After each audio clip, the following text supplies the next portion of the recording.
Hello, team. Daryl Darasol here.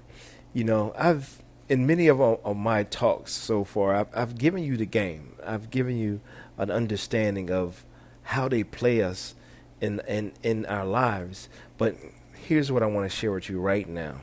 I want you to imagine what happened a couple years ago when back in Indonesia there was some people on at the beach playing around in the water, laying on the beach, talking, having fun. A normal day, a vacationer just hanging out. And all of a sudden, the water started to rescind back into the ocean. And so the beach became dry. And people was looking around, and people that was actually in the water there, they're like, where did the water go? See, unbeknownst to them, they couldn't see how the water was rescinding and building up. They couldn't see how the pressure and the mounting of the water to the point when the water released and it overtook people that was still sitting on the beach. When that water released and ascended back onto the beach and in the streets and through the hotels and in the town, caused all kinds of havoc and chaos to people, going through the hotels, the water actually going through the hotels. You can remember this happening. Well, that's what's happening in our economy. Over the years, our cash has been devalued less and less. I mean, just think about it. With quantitative easing, that means they're introducing dollars into our marketplace without introducing any additional products, goods, or services. They're just printing the money or using fractional lending through our banking system, whereas every time the money that you put into the bank, for every dollar that you put into the bank, they can loan out $9. So if you put $100 into the bank, they can loan 9 people $100. That other $900 is money created out of thin air. Also, when you finance something, just by you signing your signature to that piece of paper, just created that cash for that thing you just bought. The money's not coming out of the bank, just directly out of the bank to purchase that thing. No, that's money that you created because you put your signature on a piece of paper. Money out of thin air. So every time we create money out of thin air, every time that our government borrows more money from the Federal Reserve, like what we just did here in 2020 with our stimulus package, that money was just created out of thin air by a stroke of a pen by President Trump. It was going to happen regardless who was in the presidency. But just by a stroke of a pen created, and they say by the time this is all said and done, it's going to create $10 trillion of new money that our children's children can't even pay back. We have to understand, what is $1 trillion? $1 trillion is 1,000 billion dollars. That's what 1 trillion is. 1,000 billion dollars. And this, by the end of what we've done with the stimulus package, they said there's going to be $10 trillion created. Now, mind you, our deficit already, our national deficit debt, if you look up the national United States debt clock, is we're already sitting on $24 trillion worth of debt nationally. Who's going to pay that back? And that stimulus package that they say they gave us, that's a loan that the taxpayers have to pay back. But that $10 trillion that they're adding to our national debt, that's new money coming into the marketplace without any products, goods, or service or GDP added to the marketplace. So every time that we add new money to our marketplace, that's adding more dollars. And every time you add more dollars, what happens to the dollar that's already circulated? It devalues the dollar. So now when you go to purchase something, it appears that the price goes up. Well, the reality is the price does go up, but it's because the value of the dollar went down. So that's the game. They use taxation to rob us of our money. Because think about it. Before we get paid, we got to pay income tax, right? Then when we go in to spend the money, we got to pay tax. The state tax, federal tax, personal tax, local tax.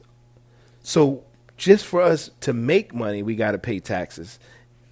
And then when we spend the money, we got to pay taxes. And if you live in here in Virginia Beach, you got personal property tax and property tax. That's tax on tax on tax.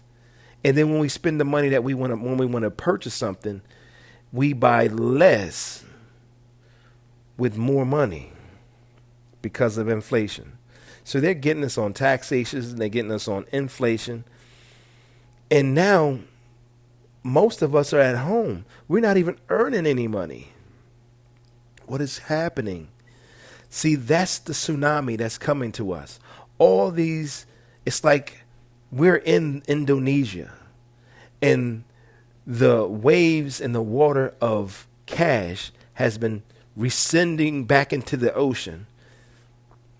We can't see it though. We're on the ground. Just like those people that was on that beach. They started walking towards the ocean to find what happened to the water.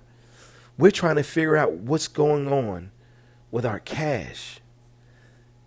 And then just like that wave that came back in and flooded the town, those dollars that that's been created and that's been introduced to our marketplace is going to flood us. And when it comes back in and floods us, everything goes up. Not because the value in the thing goes up, just because the value in the dollar goes down because it's been diluted with all the money that's coming back. This tsunami wave of cash currency coming back at us. So what do? You have to have a physical thing to convert your cash into that's going to be a safe haven for your cash. Because your cash is connected, is a representation of your labor. So the time that you labored to earn that cash is what that cash is representation of. So if they pay you in diluted cash, then your labor is being diluted. You're losing. You're losing the hours, the man hours that you put in. Just for the sake of them diluting our currency with all the cash they just printed out. So how do you get out of that system? Well, one is Karatbars. Karatbars has a system that gets you out of that system. The first part of it is you convert the cash that you want to keep and put it in gold, because gold is a thing, it's an object. It just so happens to be a physical asset that goes up in value. Whether regardless of whatever happens, the gold still goes up in value. But in this situation, this is scenario, because the dollar is going down, that means it's going to take more dollars to purchase the gold. So as you hold gold, because it's going to take more dollars to purchase it or to acquire it, that means the value of the gold is going up. When the dollar goes down, the value of anything goes up, but the value of the gold goes up. The value stays the same, but it's just the amount of dollars it's going to take to get that gold goes up. It's simple. When the dollar goes down, everything goes up. That's what inflation does. When the value of it's just if you wanted to, when inflation happens, the value of the dollar goes down. If you want to buy hamburger, you'll notice that the price of hamburger goes up. The price of anything and everything goes up when the value of the dollar goes down. That's just the way it is. So the money that you want to keep, you want to take it out of the dollar because the dollar is going down and put it in a physical asset, gold, and let that maintain your value. Let that maintain your dollar, because now when you put it into gold, it's that safe haven that's going to secure your future gold, your future dollars. So when you're ready to convert it back, they're going to give you more dollars because you're converting from gold to dollars. They're going to give you more dollars because it takes more dollars to acquire the gold. It's so simple. But that's your future. Also, what we do in Karatbars is we use universal laws, two main universal laws. One is leverage, and the other is compound interest, or another way to say compounded interest, because you're not getting any interest, is exponential growth. Exponential growth and compounded interest is one of the same. It's just pretty much saying if you had a penny and you doubled that penny every day. Do you know if you double 1 penny every day for 30 days, at the end of 30 days, you will have over $5.3 million? Because that's compounded over doubling every day. We use that universal law in Karatbars. And the other one's leverage. And leverage, it is said that I would rather have 1% of 100 people's efforts than 100% efforts of my own. Why? Because if everybody just does a little, if you had 100 people just doing a little bit, they're going to do way more than you doing a lot. So that's the two things that we use to collapse time. Because if you're working, you have a linear income, meaning that you only have 24 hours a day to submit your labor to something. So that's all the hours of the day that you're going to have. But if you had 100 people or more just submitting 1 hour, if you had 100 people doing 1 hour, that's a whole lot more. That's 100 hours. Now, you only have 24 hours in a day. 100 hours is a whole lot more than 24 hours. Am I right? That's leverage.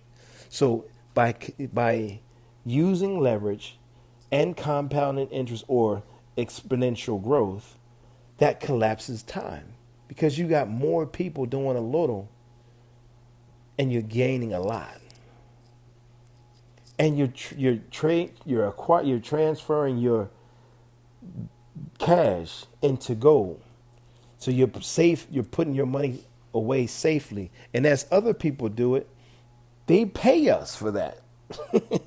So you're using that to leverage the whole business where you're gaining more. This is how we collapse time.